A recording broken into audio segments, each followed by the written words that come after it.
اعوذ باللہ من الشیطان الرجیم بسم اللہ الرحمن الرحیم اللہم صلی علی سیدنا و مولانا محمد وعلی آلہ وصحبہ وبارک وسلم۔ مسلمان تو رہے مسلمان، ایمان والے رہے تو ایمان والے۔ اگر ماہ رمضان المبارک کا ادب و احترام کوئی غیر مسلم مجوسی کافر بھی کر لے تو اللہ تعالیٰ اس کو بھی اپنی بارگاہ سے اجر عطا کرتا ہے۔ مسلمان ادب و احترام کرے تو اسے تو نوازتا ہے، اگر غیر مسلم بھی کرے تو اس کو بھی اللہ اپنی بارگاہ سے نواز دیتا ہے، اس لیے کہ رمضان المبارک کا مہینہ اللہ کو بڑا پسند ہے۔ یہ اس وقت کی بات ہے جب مسلمان غالب تھے اور جو کفار اور مشرکین تھے وہ بھی مسلمانوں کے درمیان رہا کرتے تھے۔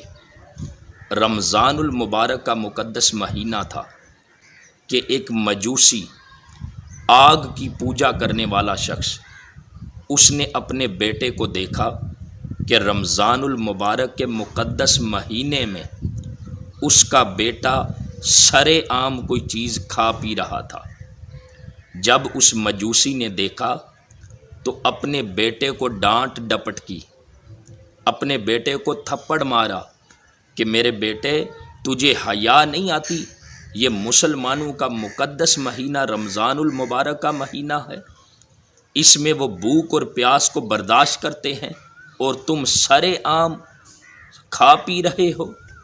جب اپنے بیٹے کو ڈانٹ ڈپٹ پلائی تو وہ مجوسی جب فوت ہوا تو اس مجوسی کے پڑوس میں سے ایک بزرگ نے اس مجوسی کو خواب میں دیکھا۔ جب خواب میں دیکھا تو وہ مجوسی جنت کے اندر ٹہل رہا تھا، جنت کی بہاروں میں تھا۔ بزرگ نے پوچھا، آپ تو مجوسی تھے، آپ تو آگ کی پوجا کرنے والے تھے، تو آپ جنت میں کیسے چلے گئے؟ اس مجوسی نے کہا، وجہ یہ ہے کہ میں نے رمضان المبارک کے مہینے کا ادب کرتے ہوئے کہ یہ مسلمانوں کا مقدس مہینہ ہے، وہ جو اپنے بیٹے کو میں نے ڈانٹا تھا، اپنے بیٹے کو تھپڑ مارا تھا کہ اس مہینے کا ادب و احترام کرنا چاہیے، وہ ادا، میری وہ بات، میری وہ عادت اللہ کو اتنی پسند آئی تھی کہ اللہ تعالیٰ نے مجھے مرتے وقت کلمے کی دولت عطا کر دی تھی۔ جب میں مرنے لگا تھا تو مجھے کلمہ پڑھنا نصیب کر دیا تھا، اس لیے میں ایمان کی حالت میں مرا ہوں، اور ماہ رمضان المبارک کا ادب کرنے کی وجہ سے اللہ تعالیٰ نے میری بخشش اور مغفرت فرما دی ہے۔ تو دوستو، وہ ایک غیر مسلم اگر رمضان المبارک کے مہینے کا ادب کرتا ہے تو اللہ اس کو نواز دیتا ہے، تو وہ مسلمان جس کا سینہ ایمان سے بھرا ہوا ہے، جس کا سینہ ایمان سے لبریز ہے، وہ ماہ رمضان المبارک کا ادب کرے گا تو اسے اللہ کی بارگاہ سے کتنا نوازا جائے گا۔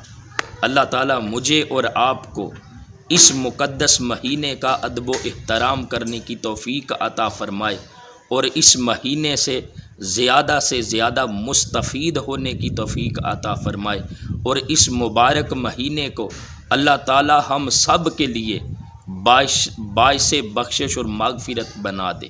وما علینا الا البلاغ المبین۔